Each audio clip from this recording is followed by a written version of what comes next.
একটা জায়গায় কীর্তন হচ্ছে, সেই কীর্তনে অনেক লোক এসছে, বেশ ভাব জেগেছে কীর্তনে।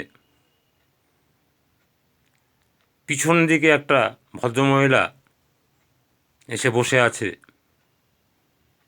তার চোখ দিয়ে জল বেরোচ্ছে, দু চোখ বেয়ে জল পড়ছে। কীর্তন শেষ হয়ে গেছে, সবাই চলে গেছে, তবু ভদ্রমহিলা বসে আছে। কীর্তনিয়া ভাবল যে বাহ, আমার কীর্তন শুনে উনি মুখরিত হয়ে গেছে, ওনার দু চোখ বেয়ে জল পড়ছে, তাহলে খুব ভালো ভক্ত মানুষ। বললো, ও মাসিমা, কীর্তন কেমন লাগলো, ভালো লেগেছে? কীর্তনিয়া বলছে হ্যাঁ বাবা, তুমি কি কও? কীর্তন ভালো লেগেছে, দু চোখে তো জল ভরে গেছে। বলছে বাবা, আমি তো কীর্তন শুনিনি, তাহলে দু চোখে জল? বলছে আমার ছাগল হারিয়ে গেছে, খুঁজতে খুঁজতে হাত পা ব্যথা হয়ে গেছে, তাই এইখানটা এসে বসেছি। বসে বসে বলছে বসেছেন তো, কীর্তন শুনেছেন তো? বলছে না, তোমার তো ওই ফেন্স কাট দাড়ি, ছাগলের দাড়ির মতো। তুমি যতবার মুখ নাড়িয়ে নাড়িয়ে কীর্তন করেছো, আমার ততবার আমার ছাগলের কথা মনে পড়েছে, আমার ছাগলেরও দাঁড়িয়ে আছে। ওই শোকে আমার চোখ দিয়ে জল বেরিয়েছে, আমি তো কীর্তন শুনিনি।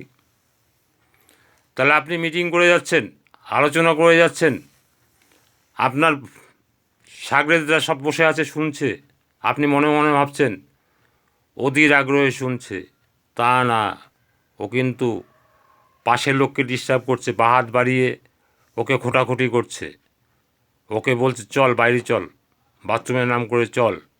আপনাকে সেই সবগুলো নজর রাখতে হবে।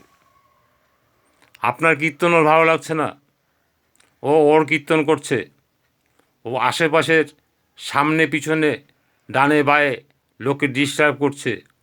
ও মনে মনে ভাবছে আমিও শুনবো না, ওদেরকেও শুনতে দেবো না।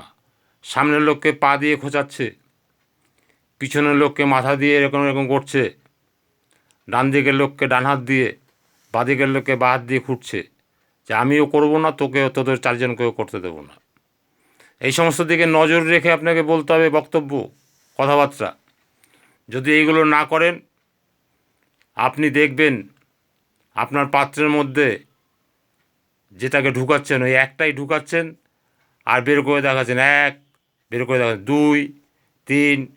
মনে মনে ভাবলেন আমি অনেকগুলো বাচ্চা ভরলাম এই ব্যাগের মধ্যে, কিন্তু না, একটা বাচ্চাই আপনি বারবার দেখাচ্ছেন। আপনি ওইটাকে রেখে দিয়ে আর একটা বাচ্চা ধরেননি। তা আপনি যে শিক্ষা দিচ্ছেন সেই শিক্ষায় শিক্ষিত হতে পারবেন ওরা। আপনার যদি নজরদারি না থাকে মিটিংয়ের মধ্যে, তাহলে দেখবেন আপনাকে একদিন নানা রকম প্যাক দিয়ে মিটিং থেকে বেরিয়ে যাবে, এবং আপনার টিমটা তাসের ঘরের মতো ধূলিসাৎ হয়ে যাবে। নজরদারিটাই মেন মিটিংয়ের মধ্যে। মিটিং যখন করবেন, হলটা আপনার, ওই মিটিংয়ের স্পটটা, ওই লোকগুলো আপনার গিফটে আনতে হবে, গিফটে এনে আপনাকে বক্তব্য রাখতে হবে। যদি না বুঝে বক্তব্য রাখেন, প্যাক খাবেন, তখন দেখবেন থাকলো ঝোলা চললো ভোলা, তখন আর আপনার মুখ দিয়ে কথা সরবে না।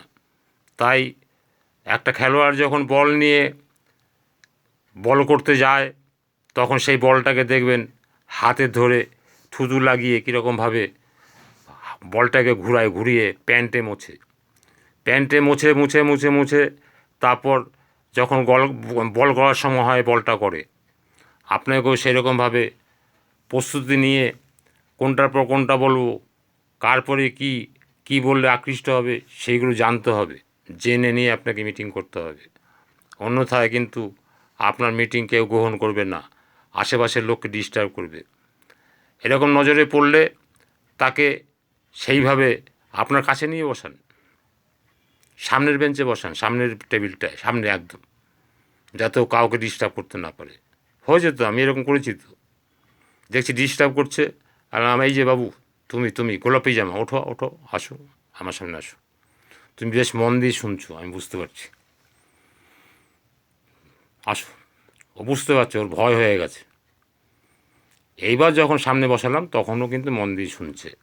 এইভাবে পরিবেশটাকে চেঞ্জ করে নিতে হবে, তবেই কিন্তু আপনি লিডার পরিচয় পাবে, ওই জুনিয়রটা আপনাকে সম্মান দেবে।